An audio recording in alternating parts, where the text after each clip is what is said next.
नमस्कार दोस्तों, Hindi bye twinkle ma'am के इस चैनल में आप सभी का स्वागत है।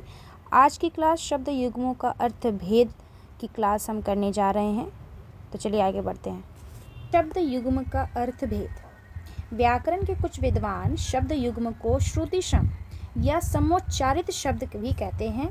ऐसे शब्दों के उच्चारण और वर्तन में बहुत थोड़ा सा अंतर होता है, किंतु इनमें अर्थ में कोई समानता नहीं होती। समानता तो शुद्ध उच्चारण और वर्तनी में भी नहीं होती, केवल बोलने के दोष और अपनी समझ की कमी के कारण ही वे एक समान प्रतीत होते हैं। ठीक है, सुनने में समान लगने के कारण ही इन्हें श्रुति सम यानी कि सम मतलब समान, श्रुति मतलब सुनना, है ना, नाम दिया गया है। और बोलने के नाम मात्र का अंतर होने के कारण इन्हें समोच्चारित शब्द या समानदर्शी समानोच्चारित शब्द कहा गया है।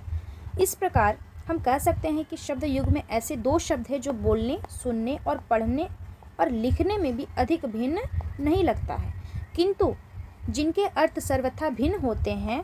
हिंदी में प्रचलित ऐसे शब्द युग्म नीचे दिए जा रहे हैं, जिन्हें हम देखेंगे। अंक यानी संख्या का चिन्ह, अंगना यानी कि सुंदर अंगों वाली स्त्री, अंचित यानी कि झुका हुआ, अंगीठी यानी आग रखने का बर्तन, अंत यानी कि समाप्त, अम्ब यानी माता या आम, अंश यानी हिस्सा, अकथ यानी कि जो कहा ना जा सके, अकर बिना हाथ का, अकाय यानी कि अशरीरी, अक्ष यानी पासों का खेल या चौसर, अकार अक्षर, अभिराम यानी कि सुंदर, अपमुख यानी टेढ़े मुख वाला, अनिल यानी कि हवा, है ना। हम लोग पर्यायवाची शब्द में इन सभी को देखते हैं, हवा का अनिल, पवन, ठीक है। अनिल यानी हवा।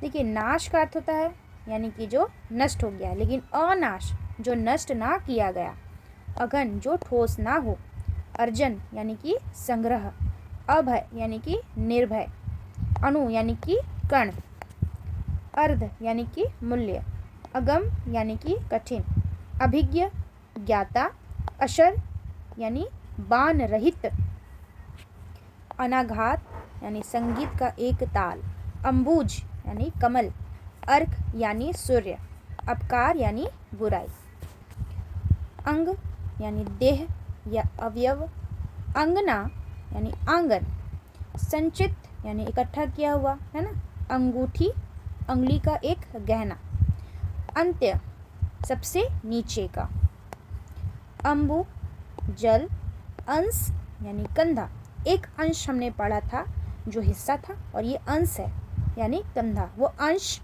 तलाव्यशा, ये दंटिसा स, कंधा, अथक जो थके नहीं, आकार यानी रूप, निकाय समूह, अक्षी आँख, आकार रूप, अविराम लगातार, उन्मुख उत्सुक, अनल आग, अनास नासिका रहित, अधन यानी निर्धन, अर्चन यानी पूजा, उभय दोनों, अनु पीछे, एक अणु हम लोग पढ़ा था, अणु अणु, है ना। अणु पढ़ा था, क्या पढ़ा था भाई उसका, कण, और ये अणु का मतलब हो गया पीछे, उसमें अण था और इसमें न था, अर्घ्य यानी पूजनीय, आगम आगमन, अविज्ञ मूर्ख, असर प्रभाव, अनाघात जो सूंघा ना गया हो, अम्बुद यानी बादल,